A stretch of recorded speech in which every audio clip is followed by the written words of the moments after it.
Hi everyone, Stephen Hick here. Thanks for tuning in to my YouTube channel.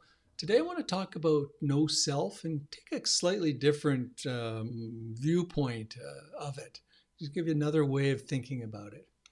Let's imagine for a moment that everything you thought you were, your goals, your beliefs, opinions, your sense of being a somebody or someone is not who you truly are. Imagine that. Imagine that all of this, the entire architecture of selfhood that you've spent your life constructing, is built on a foundation that was never really there. Now, to the ego, this is a tragedy. It's to be avoided, but it isn't a tragedy. It's actually freedom or liberation. Because when the whole idea of me falls away, something unexpected begins to happen. There's no longer a need to manage your image, to defend your position, or endlessly negotiate with the world. You're no longer operating out of this inner conflict because there's no one left to be at war with. What's left is a kind of movement, a flow.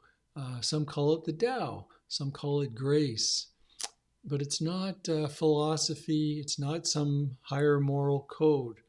It's the intelligence of life itself moving through you without resistance. And here's the strange thing. When that flow takes over, you don't become some kind of ethical superhero. You don't just stop suddenly doing harm. And not because you're trying to be good, but because there's no self left there to serve. There's no agenda. There's no manipulation. There's no story to maintain. It's not about holiness. It's not about virtue. It's just what naturally happens when the I dissolves. You see, the idea of becoming selfless, as in, I am going to be selfless now, is actually the ego's last trick. It's like a thief dressing up as a monk. The self pretending not to be a self is still very much a self. It's still playing the game. But when there is no self, when the center drops away entirely, what remains isn't a better version of you. It's the absence of you altogether. And in that absence, something far more vast and limitless can operate. Something that doesn't need to ask, what should I do? Because it's already doing it. There's no effort. It's just spontaneously unfolding and doing. This is what mystics and sages meant when they spoke about emptiness. It's not nothingness. It's not some void where nothing matters. It's actually the opposite. It's alive, awake. It's full of intelligence, full of sensitivity.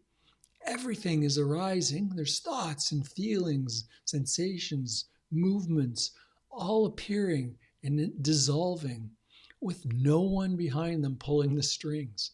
That's the freedom. It's not a freedom to do what you want, but freedom from the one who always wants. So all these spiritual games about becoming enlightened, reaching higher states, being more awakened, these are useful for a time. They point in the right direction, but ultimately they belong in the realm of the self. Because when reality truly awakens to itself, it doesn't announce itself with trumpets or a YouTube thumbnail. It doesn't say, congratulations, you've made it. It just is. Enlightenment is not something you become. It's when the wave realizes that it is the ocean and always was.